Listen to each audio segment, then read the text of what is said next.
Quand je n'ai pas ce que j'aimerais avoir et à quoi je suis attaché, que ça me manque, que j'arrive pas à l'avoir. À chaque fois que je ressens un manque, à chaque fois que je me dis merde, j'ai pas ce que je veux, ça peut être un objet, ça peut être une attention, ça peut être de l'amour, ça peut être une personne, quoi que ce soit, ça peut être un sentiment de bien-être aussi. Dès lors que je reçois quelque chose, pas seulement ce que j'ai qui est acquis, mais ce que je reçois là maintenant, ça peut être un regard, un sourire, un mot, un contact, une lumière, un parfum, un sentiment, un bon plat, quoi que ce soit. Je peux même apprécier de respirer. Choisir de partager avec l'infinité des êtres, de partager ce qui est recevable.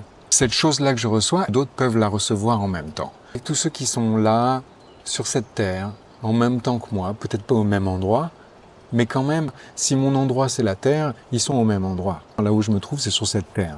Et sur cette Terre, il y a une infinité de personnes. Et ce qui est recevable, c'est tout ce que je peux avoir.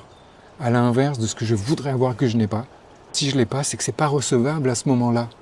Et si je veux l'avoir, il faut que je puisse recevoir ce qui est recevable à ce moment-là. Alors peut-être je pourrais recevoir ce que je n'avais pas avant. Alors, non seulement je vais plus sentir le manque de ce que j'aimerais avoir et que je n'ai pas, mais en plus, je vais sentir que j'ai une richesse. Et avec cette énergie-là de ressentir que j'ai une richesse, je vais attirer plus vers moi. Je vais avoir plus. Et nourrir cette joie d'avoir et de ne pas sentir que je manque de quelque chose. Je vais générer en moi cette absence de manque et cette joie d'avoir. C'est une magie extraordinaire de la vie, du vivant, et ça marche. C'est comme si d'un seul coup je me rendais compte que j'avais des capacités que je ne savais pas avoir, une force que je ne savais pas avoir, ma conscience augmente, ma confiance augmente, ma confiance en moi, ma confiance en les autres aussi, en toutes les possibilités que j'ai dans cette vie. Ça marche aussi pour quelque chose que je pense avoir et que j'aimerais partager avec quelqu'un de particulier, par exemple, comme l'amour, et que je n'arrive pas à ce moment-là, ou que l'autre n'arrive pas à ce moment-là. Au moment où j'apprécie que j'ai cette chose-là, et que je la partage avec tout le monde, c'est comme si je la partageais avec cette personne-là, mais c'est encore plus puissant, ça touche encore plus de cœur, ça touche encore plus de conscience.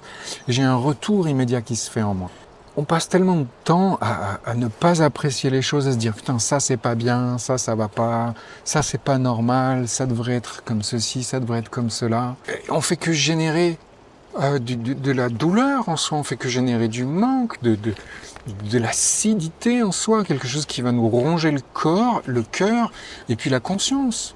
On se ferme complètement à ce qu'on est en train de vivre là. Alors on a beau savoir que oui, il faut être présent, ici, maintenant, etc. Il y a ceux aussi qui essayent de positiver, mais qui en positivant oublient de voir tout ce qui est négatif et de l'inclure dans l'appréciation de ce qui est. Si je m'entraîne là à apprécier ce qui est là en ce moment, en fait, en même temps, je vais valoriser ce que j'ai, parce que je peux avoir tout ce qui est. Mais pour ça, il faut que j'observe et apprécie ce qui est, à l'extérieur de moi et à l'intérieur de moi. C'est plus qu'un contentement, c'est une célébration de ce que j'ai à ce moment-là, la capacité de partager avec tout le monde. Bon sang, comme j'aimerais vivre comme ça tout le temps, toute la journée, tous les jours.